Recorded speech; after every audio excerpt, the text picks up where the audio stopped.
Hello everyone, my name is Dima. I'm 21 years old and I study at the Faculty of History. Smolensk is a city in the west of Russia. It's said to have a favorable geographical location, but it depends on your point of view. What kind of historical dramas were unfolding here? Let's find out.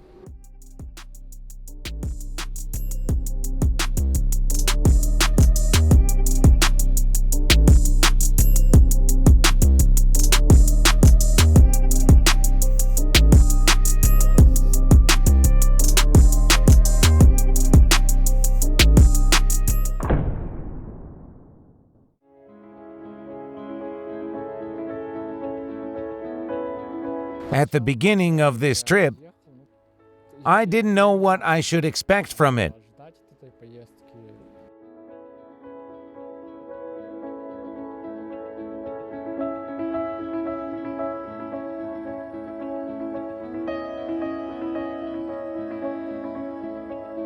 I was interested to explore Russia from the other side.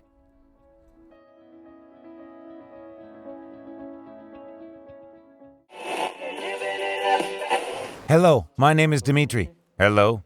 Could you tell me about what happened at the very beginning? How did Smolensk appear?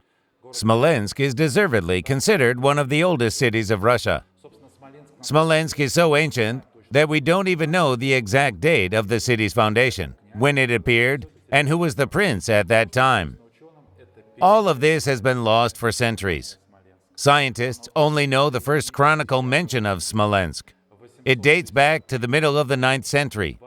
Askold and Deer, two Varangian mercenaries from northern Europe, went on a trip from the northern Russian city of Veliky Novgorod to Kiev in 863. In the middle of their trip, the Varangians Askold and Deer saw the city of Smolensk in the upper reaches of the Dnieper. Quote from the Ustuzha Chronicle, "There is a large city and many people live there." Buried treasure of ancient medieval coins are found in the Smolensk region every year. These are the famous Arab dirham coins. These coins were a universal currency in the vast expanse of Europe, Asia, North Africa, and the Middle East in the 9th to 10th century. Smolensk had become one of the prosperous and thriving old Russian cities by the middle of the 13th century. This changed after the invasion of the aggressors. The Mongol Tatars came from the east, and the Lithuanian Grand Dukes invaded from the west. Kievan Rus was not ready for such a serious challenge, for Batu's army of many thousands, for the conquests of the Lithuanian dukes. At that moment, Smolensk resembled a besieged burning fortress surrounded by enemies from all sides. And actually, numerous exhibits at the Historical Museum narrate about those very difficult events.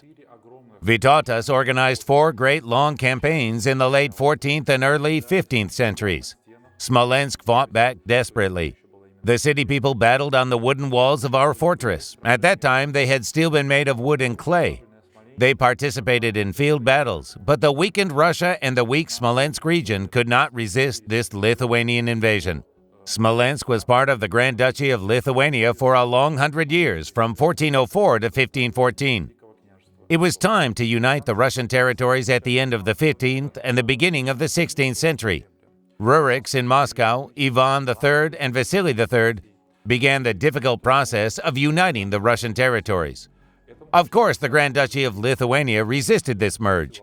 Under its authority was a huge area of the former ancient Russia then. The era of the long-term Muscovite-Lithuanian Wars began.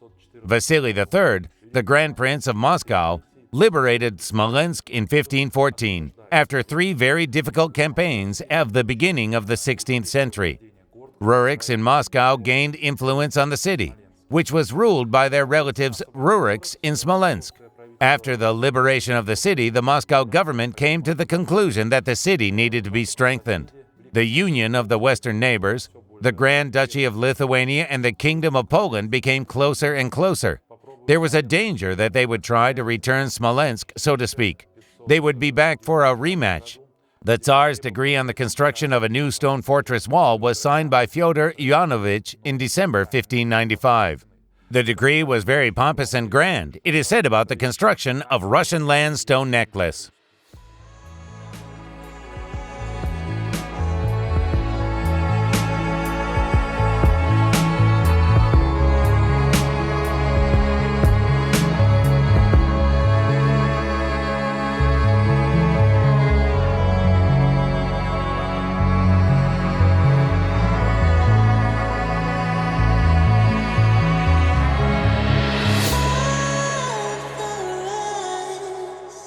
Smolensk Kremlin is one of the largest fortresses in the history of Russia. During the heroic confrontation of Smolensk with the siege of the Polish-Lithuanian invaders, the most brutal battles were in the western sector. This sector has been destroyed almost completely. There is a rampart on the site of those western towers now. This is the so-called Royal Bastion. The construction of such a colossal facility as the Smolensk Kremlin was the priority federal project in modern terminology. The energy of the entire Russian state was directed to the construction of this colossal stronghold on the western borders of Russia in Smolensk. Moreover, according to the Tsar's decree, any other serious stone construction was prohibited throughout the vast Russia until the Smolensk Kremlin has been built. Thousands of masons, potters, carpenters, and architects were sent to Smolensk. A professional mason and a skilled craftsman could earn 15 silver kopecks a week. It was a great salary for those times. A colossal amount of building materials was produced here. Huge foundation pits were dug here. One could say that the energy of the entire Russian state was directed to the construction of the Smolensk Kremlin. Well, the size of the fortress speaks for itself. Just think about it. The length was 6.5 kilometers. There were 38 towers of the Smolensk Kremlin. Well, the Smolensk Kremlin also has its own floor space, like any building, like an apartment, like an office. The floor space of the Smolensk Kremlin is 1 million square meters. The Smolensk Kremlin was very important in the history of Russia. It was the reliable outpost that was attacked by opponents during the 16th and 17th centuries. The Polish-Lithuanian Union was our western neighbor. The countries cooperated at times, but sometimes they were at enmity. And alas, they were at enmity more often. And so they decided to build the colossal fortress, the largest fortress of Russia. In this strategically important western direction, in fact, in the Moscow direction. Its task was to restrain the enemy's offensive in the event of an attack on our country. It seems that the history of the 16th century was once a long time ago. But you can walk along some unknown street, pass by various buildings, I don't know, by some residential houses. You can turn your head and look around to see that the 16th century is closer than you think. You can see it and feel it.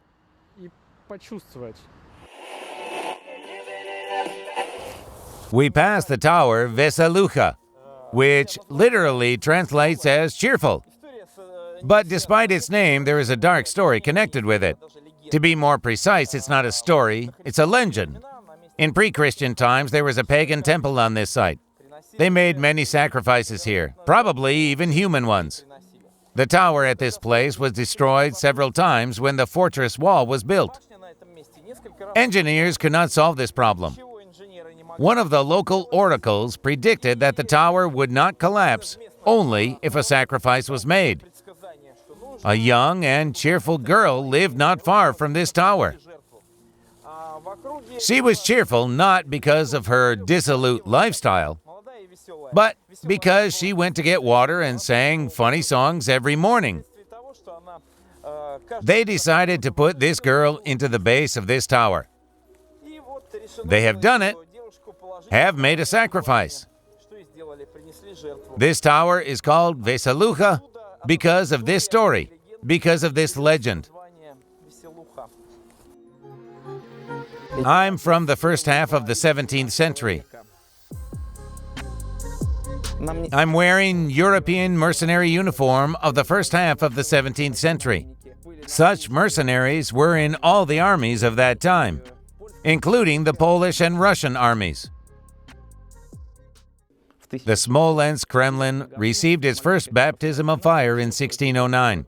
It was the time when there was no legitimate Tsar. There were impostors in Russia. It was unclear whom the people must obey. And then the Polish king came in his shining armor with his huge army of 20,000. After that, his reinforcements joined. The army has become even larger. Mikhail Shane organized the defense of Smolensk very skillfully. He involved the urban poor and the surrounding peasants. It's hard to imagine. They've been on the defensive for more than 20 months. Many hearing rooms were made in the fortress during its construction. These special dungeons in the inner side of the wall to track enemy mines. Special soldiers' listeners were sitting in these dungeons. They hung thin copper plates on the walls. Their slightest vibration indicated the place where the Poles were digging. They were making their own tunnel to bring down the enemy's one. We are going to see one of these dungeons. It has collapsed. It should also be said that through these dungeons, from 1609 to 1611, there were a lot of them from the outside. Defenders of Smolensk actively used them to bring fuel, firewood, and food, fresh water. They did all sorts of sabotage, and even once stole the flag from the enemy of the Polish camp. Sigismund III was furious. However, the real epidemic of scurvy began due to the lack of food in the city in the last spring of the defense, in the spring of 1611. From several dozen to 1,500 people died of scurvy every day. And in the end, by the summer of 1611, there were no more than 400 people left in the city who could hold weapons. This was clearly not enough to defend 6.5 kilometers of the wall, of course. Imagine this gap of the wall from one tower to the next is 50 meters. 35 to 40 people were required for its defense. The embrasures were located in 3 levels. The embrasures of the plantar fight, the middle fight, and the head fight in the galleries between the jags. So, 35 to 40 people were required for such a space, but only 7 to 8 people defended such a spot at the end. Can you imagine there are 10 people here? Distribute them on this section of the wall. Even such a powerful fortress wall could not be held by such forces, of course. Therefore, the Poles waited for the right moment and rushed to storm in 4 directions at once on the night of July 2nd to 3rd, 1611. They broke through the defenses and the city was captured. And Voivode Shane was captured as well. He was a prisoner for 10 long years. It was a big ordeal. Mikhail Shane was in chains in the first year. He was ransomed. He appeared in front of the eyes of the new Russian Tsar Mikhail Fyodorovich, the first of the Romanov dynasty. And Mikhail Fyodorovich took advantage of the widespread turmoil in Europe. The 30 Years' War was all over Europe. Very influential King Sigismund III died, and Prince Ladislaus had not yet been approved by the Sejm. And so the Russian Tsar decided to take advantage of the situation and return Smolensk. He quickly assembled a new Russian army, put Shane, who was brought out of captivity, at the head of this army and sent them to Smolensk. He ordered, "You are the one who lost Smolensk, so you are the one who must return Smolensk." This second siege of Smolensk lasted 30 months. The Russians took Smolensk in a tight siege ring, and famine began in the city again. However, it was the Poles who were starving now. According to some sources, the Poles ate all the captured Muscovites. Cannibalism took place in the city. It seemed to me that I was in the past when I was walking with my guide, Mikhail. Some places quite well convey the spirit of the era that the guide tried to show me. But modern structures and buildings affect the atmosphere as well.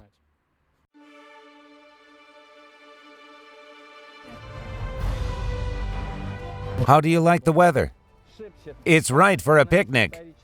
The most historic weather imaginable. The Russian army came to return Smolensk just in such weather. The Russian Tsar decided to use diplomacy without exhausting all his military capabilities. The truce was established in the village of Andrusovo, located west of Smolensk, in January 1667. Not peace yet, but the truce. The Poles admitted Smolensk was a Russian city. The Smolensk land was part of the Russian state. Perpetual peace was signed a few years later in 1686 between the Polish-Lithuanian Commonwealth and Russia.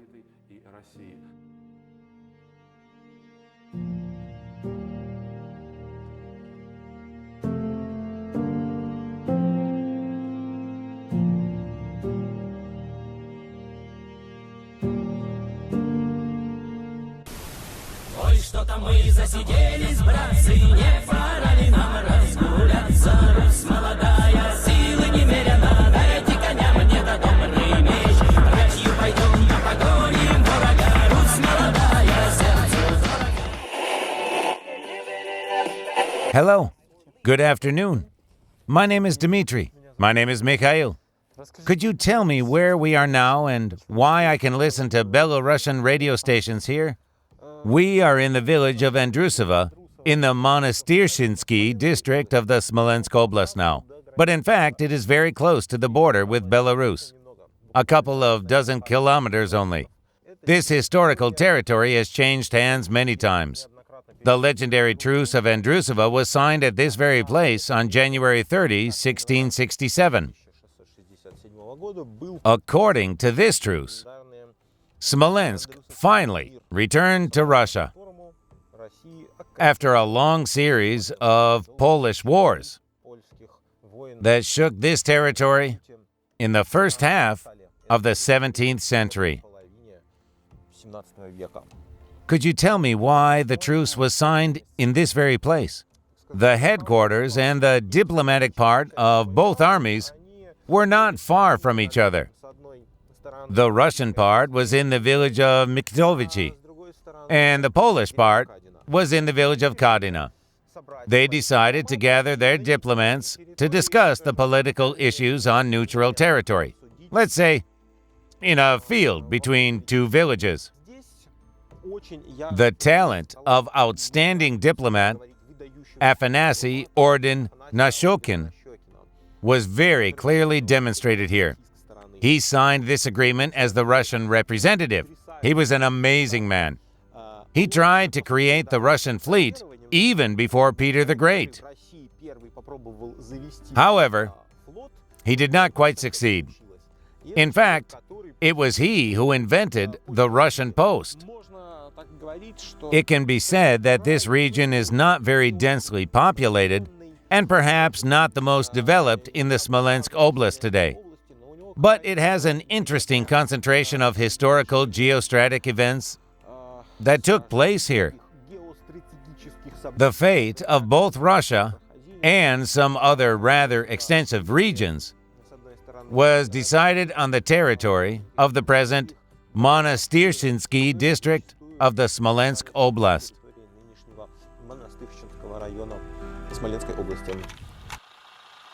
I was impressed by the trip to the village of Andrusovo, where the Truce of Andrusovo was established. I was also impressed by the entourage of almost abandoned village, where there is nothing around and only the monument stands in the middle of the field. It seems to me that there is nothing there, and cars are extremely rare. It gives an extra special atmosphere.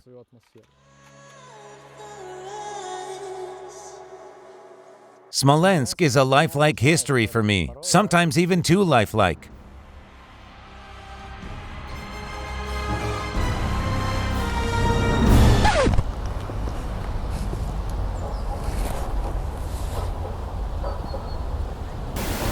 Could you tell me what time you are from? What are you wearing? I'm from the 17th century. My name is Peter. I'm serving in the Smolensk garrison of our fortress. I'm from a Streltsy unit. Streltsy appeared in Russia during the time of Tsar Ivan the Terrible in 1550. About 500 of Streltsy were in the service of the Smolensk garrison at the beginning of the fortress defense in 1609. I'm one of them. I have a 17th century musket in my hands. It shoots with gunpowder. We store gunpowder in a special shell on the belt in a bandolier. We fill the musket with gunpowder, leave the shell open, the box. And why is it open? What do you think? To distinguish a shell with gunpowder and an empty shell in battle. We filled the musket with gunpowder. We should push the bullet inside with the ramrod and fasten it with a special toe or wad. Our musket looks like it's ready to fire, but we have to put smaller gunpowder on this shelf to shoot. This is the so-called gunpowder dust. We should put it down, close the shelf, blow on it, slam the musket, and hang it on our shoulder until our commander gives the order, "Get ready and fire." This wick must be lit in advance. After the command is given, we should point the musket in the enemy direction. Turn the face a little so as not to scorch the eyes, open the shelf, and shoot.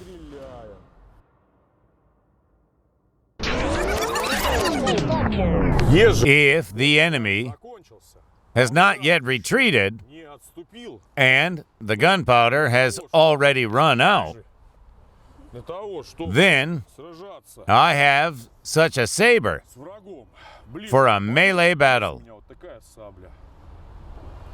and a bardiche, but I can't show it to you today. Could you tell me your name and where are you from? My name is Dmitry, and I'm in the guise of a Polish nobleman of the 17th century today. I have a hat with a long schlick, a kaftan, gloves. My weapon is traditional for that time. This is the so-called wheel-lock gun. So, suppose the gunpowder and the bullet are already in the barrel. I use a special key to wind up this lock like a mechanical toy or an alarm clock. I've done it. I pour the gunpowder from the powder flask on the shelf. I've done it. I close the shelf, set the trigger in the safety position. So I'm armed. And of course the saber. This is the so-called black or hussar saber.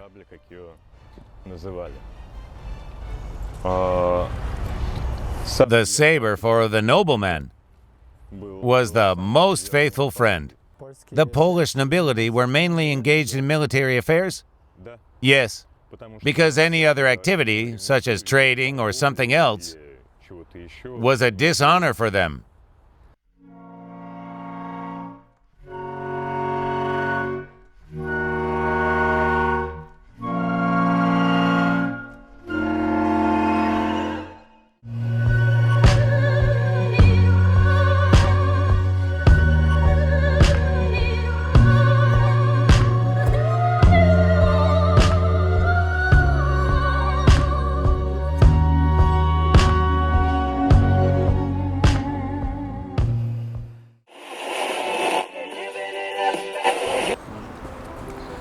This place is very impressive for its size and beauty.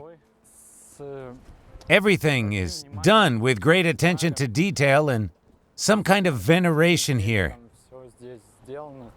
Indeed, the Dormition Cathedral is such a huge and very important part of the city.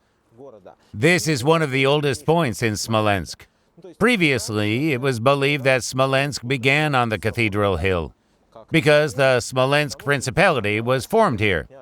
Then, different versions from scientists were formulated. Let's just say there are several versions. Nevertheless, Cathedral Hill is a city-forming one. I enjoy saying that one of the first Smolensk princes was Vladimir Monomach. This monument to him was created a few years ago.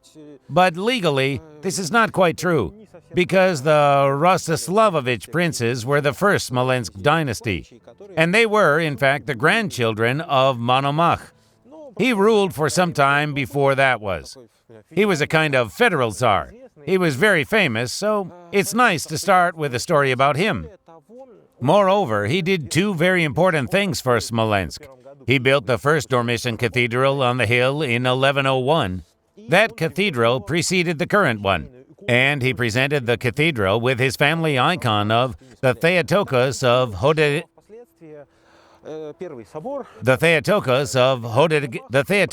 Hodegetria, which became the main relic in Smolensk. The first cathedral, which we know as Monomech's, existed until 1611. It was destroyed during the Polish siege of Smolensk. According to the official, somewhat patriotic version, the last locals gathered in the cathedral and blew themselves up in order not to surrender to the enemy. We don't know exactly why Napoleon didn't destroy the cathedral. There is a legend that when Napoleon entered and saw this beauty, he took off his hat and fell on his knee. We know for sure that the funeral service of Napoleon's close friends was in the cathedral. There is also the version that he was going to make a warehouse in this rather large building, although it is difficult to say for certain why Napoleon didn't destroy the cathedral. It is interesting to view the cathedral from the outside. There are beautiful Baroque curlicues and magnificent round windows, but it is also very important to visit the cathedral. It is important to see its decoration, which on the one hand is expensive and rich, but on the other hand, history is hidden behind every detail of it. Therefore, people visiting this place from a variety of countries, and even from the most historically significant cities, say, "This is the place you must visit."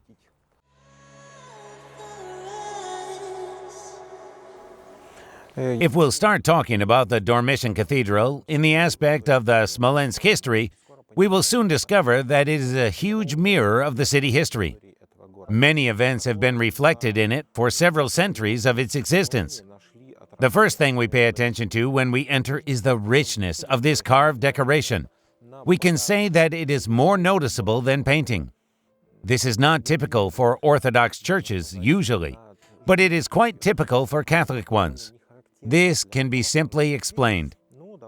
A group of Ukrainian craftsmen, led by Sila Trusitsky and Peter Dernitsky, were engaged in the interior decoration of the cathedral. They did their work on the model of Western European, Polish, Czech, and other samples. It is clear that they brought here what was close to them. This is a warmer, compared to Central Russia, Ukrainian nature. Therefore, the whole building is such an amazing, intertwining, leafy ensemble. In addition, the saints on the icons look lifelike, just like real people. They do not just stand motionless, as is customary in ancient Russian painting, but they are really lifelike. This tradition is also characteristic of Western Europe. This is called the narrow historical term Frashki style. Additionally, there are figures of angels on the top of the columns and on the iconostasis, under the ceiling. This is not typical for Orthodox churches in Russia, but you can see it in Western Europe often. This territory is the borderline. It changed hands many times. Therefore, its own school of wooden church sculpture developed here in the 17th and 18th centuries. One of the such absolutely stunning relics and sites of the cathedral is the burial shroud, made in the workshops of Ivan the Terrible's aunt, Yevfroshina Staritskaya. As we know, Napoleon went forth and back looting a lot of treasures in 1812. The things he took from Moscow were, as is known, partially lost and became the legendary treasure of Napoleon, and were partially returned by the Cossacks of Ataman Platov. When they inspected this returned property, they found out that the shroud of the Assumption Cathedral of the Moscow Kremlin was in the city. It was presented to Smolensk for its feat of prowess in 1812. There is a very interesting icon in the left aisle of the cathedral. These are Saints Abraham and Mercury of Smolensk. They are two crucial saints of Smolensk for the 13th century, for the Middle Ages. Here is Saint Abraham, the author of theological texts, monk and preacher on the one hand. He influenced the formation of orthodoxy in the Smolensk land very much. There was a difficult period of persecution in his life, but a drought took place in Smolensk in the mid-1220s. They returned him from his exile to pray for the city, and the weather was better. The person next to him is Saint Mercury, and a very interesting person. According to legend, it was this man who stopped the invasion of the Tatar army to Smolensk. I mean, there was no Tatar-Mongol invasion in Smolensk as such, and nobody knows why. Saint Mercury was a warrior who lived in Smolensk. It is known about him for sure that he came from Moravia. He was Czech. But we wonder how he got to Smolensk and what he was doing here. According to his biography, the Virgin appeared to him and ordered him to go to battle with the enemy troops. The result of this battle was the withdrawal of the enemy troops from the city without its ruin. Thus, Mercury fulfills his life purpose and gets the right to join the kingdom of God. According to one version of his biography, Mercury was beheaded by one of the Tatar soldiers. But at the same time, he took his head in one hand, the horse by the bridle with the other hand, and returned to the city. When he entered the city, the Virgin descended from heaven and buried Saint Mercury within the cathedral hill. Of course, the main relic and site of the cathedral is the Smolensk icon of the Virgin Hodegetria. It translates from Greek as "she who points the way." We can see the copy of the 16th to 17th centuries here on an elevation. This is the gateway Hodegetri. The fact is that the original disappeared in the mid-30s or early 40s of the 20th century. This is one of the biggest mysteries in the history of Smolensk, because nobody knows how it happened. It was this icon that was delivered to the Borodino field in 1812. Kutuzov and the entire Russian army prayed in front of it. This icon was delivered to the Borodino field again 100 years later in 1912. Kutuzov-Britska, on which he had driven up to it 100 years ago, was also delivered there. They symbolically met again. It's amazing, but it's the fact that they were destined to meet again in 2012. The icon was sent to Moscow to be restored. On the way, it was taken to the Borodino field, and Kutuzov didn't seem to be anywhere nearby, but they were destined to meet at the State Restoration Institute. Both the icon and Kutuzov-Britska were taken there to be restored. It was restored and even repainted in different years. The icon's appearance has changed. The restorers had a super task to remove all the later layers of paint and open the original layer. They found out in 3 years that the icon was repainted about 16 times. You can imagine that 15 layers of paint are removed and only the bottom layer is not touched. The icon's appearance changed strikingly after that. In particular, if earlier you could see the gentle and kind face of the Virgin, then it changed and was more strict after the restoration. Her lips are squeezed, the corners of her mouth are lowered, and the eyes are large and piercing. Her eyes are large in themselves, but she also has large dark pupils. There's a feeling that she stares at anyone wherever he or she is standing. We can say for sure that this eye doesn't leave any visitor of the Dormition Cathedral indifferent.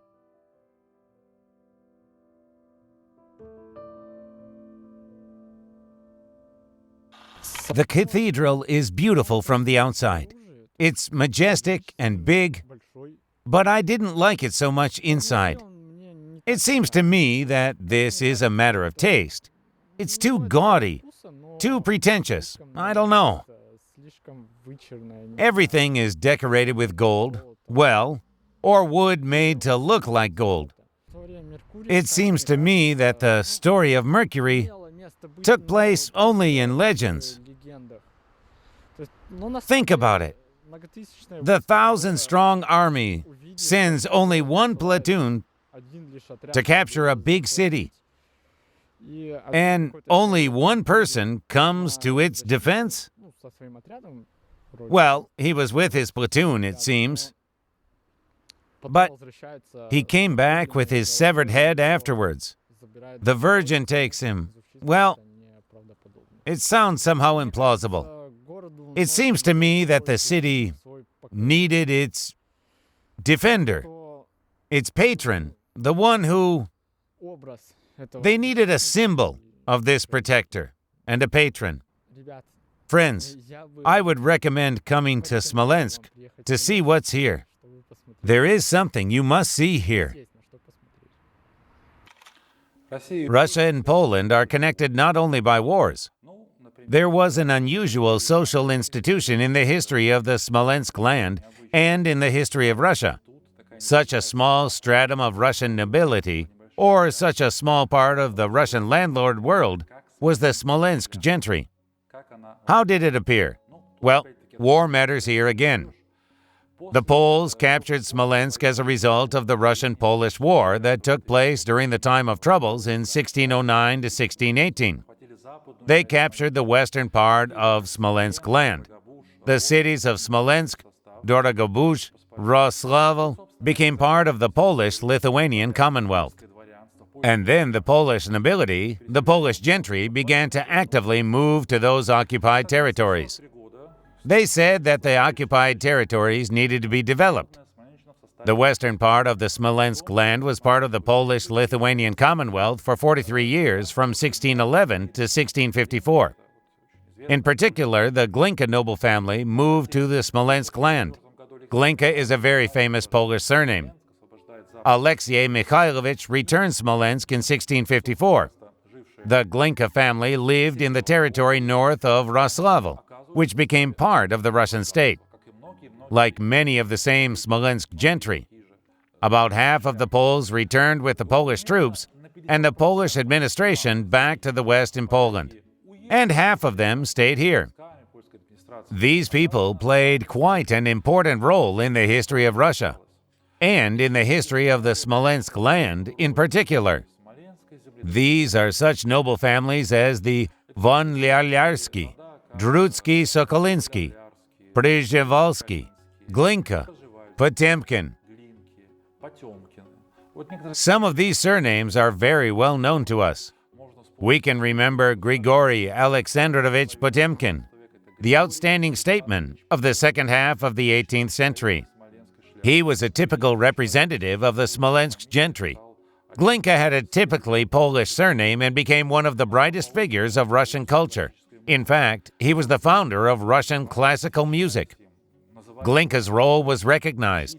The great Russian composers of the late 19th and early 20th century, Rimsky-Korsakov and Tchaikovsky, admired him and called him their teacher and spiritual mentor. We can remember such a wonderful Smolensk writer as von Lyarsky. Of course, he is a typical representative of the Smolensk gentry as well. Rather, a representative of the Russian nobility of Polish origin. We're at the fourth bastion now. An archaeological sensation took place near this bastion last year in June 2019. The Russian-French archaeological expedition found the burial place of the French General Gudin here. He was a friend of Napoleon and his classmate at the Brienne military school. After the Battle of Smolensk, the French had a chance to wedge themselves between the two Russian armies once again, and the Battle of Valutina took place. General Gudin and his staff rode directly into the firing line of the Russian battery at the beginning of this battle. As a result of one of the first shots of this battery, General Gudin lost his left leg. He underwent surgery, but he died of intense blood loss a few hours later. It was a very big personal loss for Napoleon. Moreover, he was the first French general to die while participating in the 1812 campaign. And Napoleon buried him here in the center of the fourth bastion. 6 Russian captured cannons were installed around the perimeter. But Alexander I ordered to bring all captured cannons, including Russian ones, to the Moscow Kremlin. The cannons were taken away from here, and the grave was lost. And nobody could find it. The top of the hill was cut off for a dance floor in the 60s of the 20th century. A pillar was installed in the center to hold the canopy. Can you imagine? The pillar was only a few centimeters from Gudin's grave. They found an undamaged coffin. It was probably oak because the wood was not rotten. Gudin was identified due to the absence of his left leg. 2 genetic expertise were carried out later. His descendants live in France. The fact that the remains were really his was determined by examining the genetic material. This was confirmed by both Russian and French expertise. Unfortunately, Gudin's body was moved from here to France. I think this was wrong. He was buried here by the emperor himself. Of course, he should have been lying here.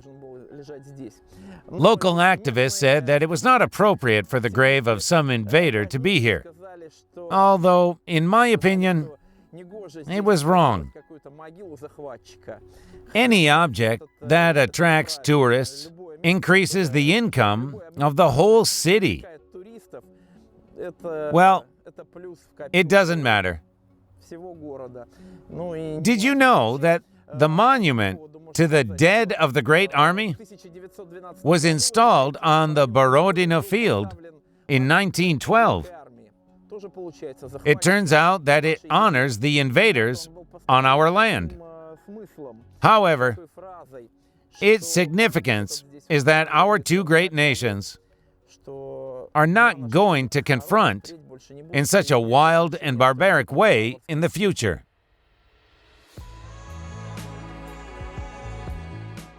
I knew practically nothing about Smolensk when I was going to visit it. I only knew some general phrases and facts, and that it is the hero city. But I am mainly engaged in the history of the 20th century, and the previous history is not my field. I'm not interested in this period. I've heard of it. Well, because I'm studying to be a historian, I knew that the events took place, but I didn't go into details. I mean, for me, it was like some images in books, pictures, and no more. But you can feel different when you see it live. For example, when you see the place where the Truce of Andrusova was signed, I discovered new facets of history. This period of history is much more interesting to me now than before.